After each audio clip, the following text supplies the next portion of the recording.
त्या साम्यवादी विचारामध्ये शेवटी गरिबी वाढली आणि श्रीमंतांची एक मोठी टोळी तयार झाली। असं न होता त्यांच्या अर्थव्यवस्था कोलॅप्स झाल्या आणि शेवटी रशियालाही आपली सगळी अर्थव्यवस्था बदलावी लागली।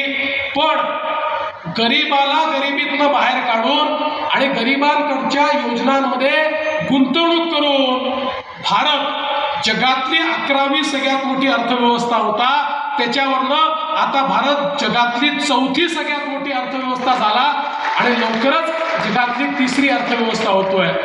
याचा अर्थ काय आहे तर योग्य अशा प्रकारची नीती, गरीब केंद्रित नीती, अंत्योदयाची नीती, ही नीती केवळ त्या ठिकाणी अंत्योदय करत नाही तर अंत्योदयाकरता आपल्या अर्थव्यवस्थेचा विस्तार देखील करते आणि त्या विस्तारातनं त्या ठिकाणी नवीन संधी देखील निर्माण करते। अर्थव्यवस्था मोठी झाली की गरीब कल्याणाच्या योजनाही चालवता येतात हे दाखवण्याचं काम या माध्यमातून झालंय। आणि म्हणून आज आपण दीनदयाल सेवा प्रतिष्ठानचं काम जर बघितलं तर हे काम तेच अंत्योदयाचं काम चाललेलं आहे।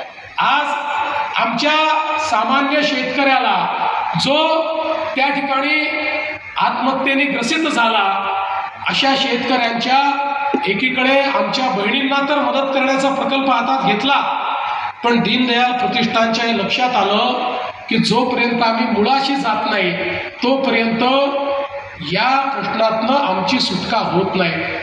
दीनदयालजींनी विचार काय मांडला होता? दीनदयालजींचा विचार जो मांडला होता तो हर खेत को पानी और हर हाथ को काम अशा प्रकारचा विचार त्यांनी मांडला होता। प्रत्येक शेतीला पाणी मिळालं पाहिजे, प्रत्येक हाताला काम मिळालं पाहिजे आणि हे करत असताना आपल्या नैसर्गिक शेतीवर कशा प्रकारे आपण एक शाश्वत अशा प्रकारचं शेती क्षेत्र तयार करू शकतो, हा दीनदयालजींचा विचार होता। दुर्दैवाने गेल्या अनेक वर्षांमध्ये आपल्या शेतीच्या क्षेत्रामध्ये आपण इतक्या मोठ्या प्रमाणात वेगवेगळ्या गोष्टी वापरायला लागलो, निविष्ठा वापरायला लागलो, रासायनिक खतं वापरायला लागलो, वेगवेगळ्या प्रकारचे हायब्रिड बियाणं आली सुरुवातीच्या काळात, त्याच्यामुळे आपलं उत्पादन वाढलं, पण हळूहळू आपल्या जमिनीची उर्वरक क्षमता ही पूर्णपणे समाप्त झाली आणि त्यातनं परिणाम असा झाला की दरवर्षी उत्पादन खर्च वाढत गेला,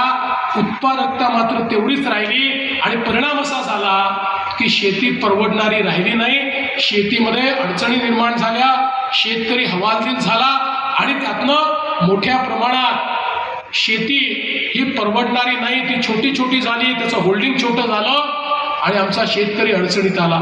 आणि म्हणून याच्यावरची उपाययोजना काय तर याच्यावरची उपाययोजना ही नैसर्गिक शेती आहे। उत्पादन खर्च कमी करणं, उत्पादकता वाढवणं आणि त्यातनं शेती फायद्याची करणं, याचं एक अतिशय उत्कृष्ट मॉडेल हे दीनदयाल सेवा प्रतिष्ठानने या ठिकाणी सुरू केलं, अनेकांना प्रशिक्षित केलं।